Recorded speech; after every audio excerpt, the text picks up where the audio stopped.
Everyone, আসসালামু আলাইকুম। আপনারা কেমন আছেন? আশা করি সবাই ভালো আছেন। আলহামদুলিল্লাহ, আমিও খুব ভালো আছি। ভিডিওর শুরুতেই আপনাদের সবাইকে পয়লা ফাল্গুনের অনেক অনেক শুভেচ্ছা জানাচ্ছি। পয়লা ফাল্গুন উপলক্ষে লিমু আপু আর আমি দুবাইয়ের ভাইরাল কুনাফা চকলেট বানাচ্ছি। তোমরা যদি দেখতে চাও লিমু আপু আর আমি কিভাবে দুবাইয়ের ভাইরাল কুনাফা চকলেট বানাই, তাহলে সম্পূর্ণ ভিডিওটি দেখতে থাকো। তাহলে চলো আমরা দেখে আসি লিমু আপু কিভাবে দুবাইয়ের ভাইরাল কুনাফা চকলেট বানায়। আমরা কুনাফা চকলেট বানানোর জন্য কিনে নিয়েছি অনেকগুলো চকলেট। শুধু এটুকুই না, আমরা আরো কিনে নিয়েছি অনেকগুলো চকলেট। গাইস, আমাদের যে চকলেট বানানোর যে মোল্ডটা লাগে সেই মোল্ডটা নেই, যার কারণে আমরা একটা ওয়েফারের প্যাকেট কিনে নিয়েছি। এই ওয়েফারটার ভিতরে হচ্ছে প্লাস্টিকের একটা মোল্ড থাকে।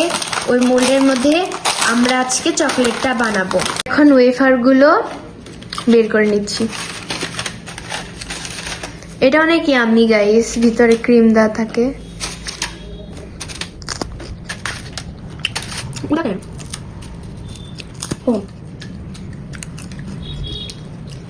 তো এই হচ্ছে আমাদের মোল্ড, এটার মধ্যে আজকে আমরা চকলেটটা বানাবো। আর এখানে আমাদের ওয়েফার গুলো রাখা হয়ে গেছে। তো চলো এখন আমরা চকলেটটা বানানো শুরু করি। তো গাইস, আমরা কুনাফা চকলেটের মেইন যে উপাদানটা, সেটা হচ্ছে সেমাই। তা আমরা বনফুলের লাচ্চা সেমাই নিয়ে নিয়েছি। আপনারা চাইলে যে কোনো সেমাই নিতে পারেন।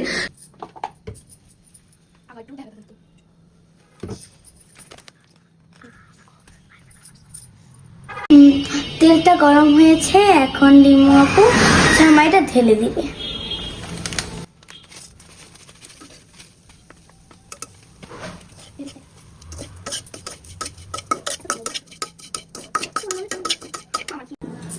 এখন লিমু আপু ভাজা সেমাইটা ঢেলে নিবে। দেখতেই পাচ্ছেন যে গাইস, এখানে আমরা কিছু পেস্তা বাদাম নিয়ে নিয়েছি। এগুলো হচ্ছে ব্লেন্ডার করতে হবে, কিন্তু তার আগে হচ্ছে আমরা তেলে হালকা করে ভেজে নেব। এখন নিরামনি সব বাদামগুলো দিয়ে দিচ্ছে। একবারে তো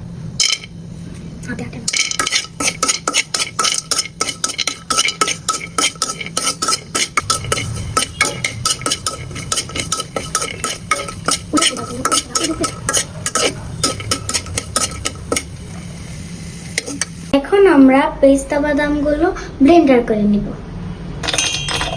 আমরা এখন ব্লেন্ডারে দিয়ে দিয়েছি।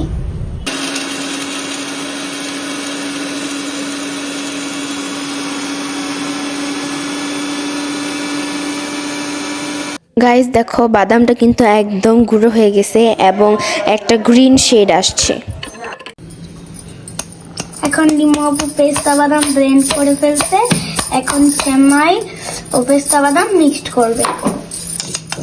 ব্লেন্ডারে অনেকটুকুন লেগে ছিল, তার জন্য লিমু আপু চামিচ দিয়ে সেটা তুলছে। অনেক দেখতে কিউট আর অনেক সুন্দর, অনেক মজা। কিন্তু একবার হলো ট্রাই করবেন। গাইস, আমি এখন চকলেটগুলো মেল্ট করব, যার কারণে আপনারা একটা পাতিলে হচ্ছে পানি নিয়ে নেবেন এবং গরম করতে থাকবেন, এবং স্টিলের শুকনো একটা বাটি নেবেন। এটা ভিজা, এখানে আমি মুছে নিচ্ছি। গাইস, তোমরা একটা পাতিলে পানিটা ফুটিয়ে নিবা। পানিতে যখন বলক উঠবে তারপর চুলা অফ করে দিবা। অফ করে ওই গরম পানির উপরে স্টিলের বাটি দিবা। তারপর চকলেটগুলো দিয়ে দিলে আস্তে আস্তে মেল্ট হয়ে যাবে। তোমরা কিন্তু ভুলেও চুলা অন রাখবে না, তাহলে কিন্তু চকলেটটা নষ্ট হয়ে যাবে, মেল্ট হবে না।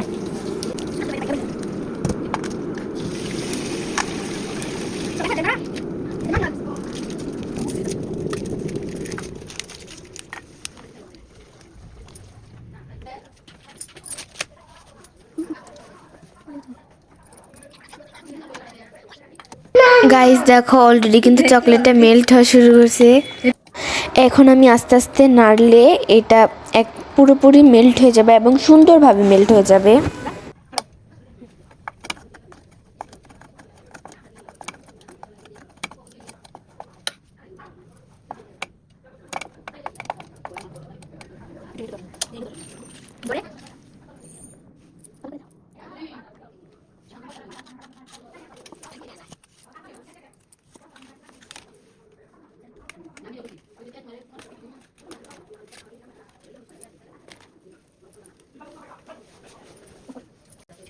এখন মেল্ট করা হোয়াইট চকলেটটা সেমাই আর হচ্ছে ওই ব্লেন্ডার করা পেস্তা বাদামের সাথে সবগুলো একসাথে মিক্সড করে ফেলবো।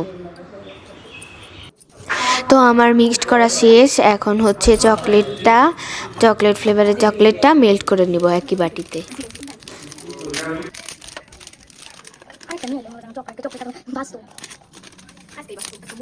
তো আমি একই প্রসেসে চকলেটগুলো মেল্ট করে নিচ্ছি। এখন আমি চকলেটের ফার্স্ট লেয়ারটা দিয়ে দিব। অনলাইনে কুনাফা চকলেটের প্রাইস 500 থেকে 550 বা 550-এর, সেই হিসাবে আমার কুনাফা চকলেট বানাতে 500 টাকার মতোই খরচ হয়েছে। এখানে আমি যে চকলেট কিনেছি চকলেটের পিছনেই পড়েছে 200 টাকার মতো, 200 টাকা। তারপর পেস্তা বাদাম কেনা হয়েছে, পেস্তা বাদাম একবারে অল্প পরিমাণ কিনেছি, তাও এটার প্রাইস হচ্ছে 80 টাকা। তারপর আবার সেমাই লেগেছে, এর পিছনে পরিশ্রম আছে, তো সব মিলিয়ে 500 টাকা খরচ হয়। রাখছিলাম শক্ত হয়ে গেছে, এখন এটা আর কি মাঝখানে দিয়ে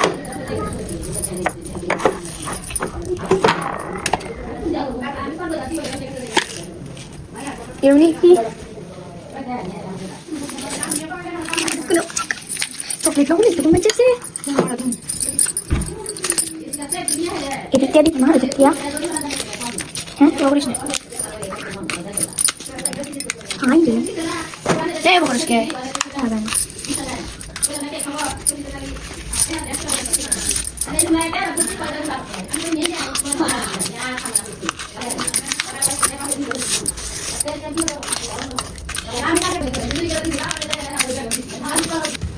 এখন শ্যামার লেয়ারটুকু ফ্রিজে কিছুক্ষণের জন্য রেস্টে দিব।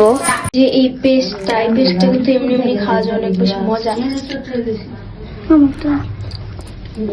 গাইস এখন চকলেটের লাস্ট লেয়ারটা দিয়ে দিব। আমার তো দেখে মনে হচ্ছে এটা অনেক ইয়ামি লাগবে। তো গাইস চকলেটটা এখন আবার ফ্রিজে রেস্টে দিব।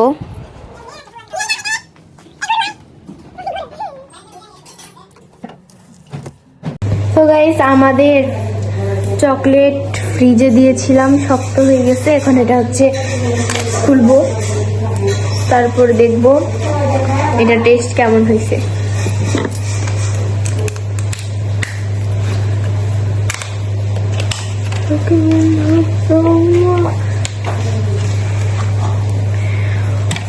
ওয়াও গাইস, এটা মাঝখান দিয়ে ভেঙে দেখি আমরা, মানে 3, 2, 1 go।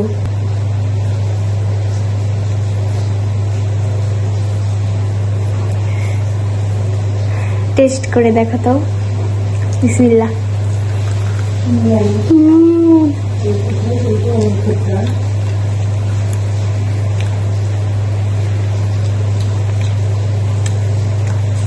অনেক বেশি মজা।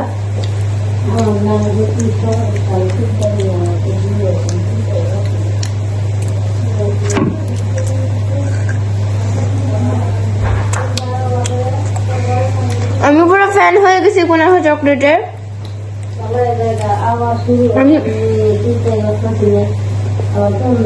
বলে বোঝাতে পারবো না, এত মজা।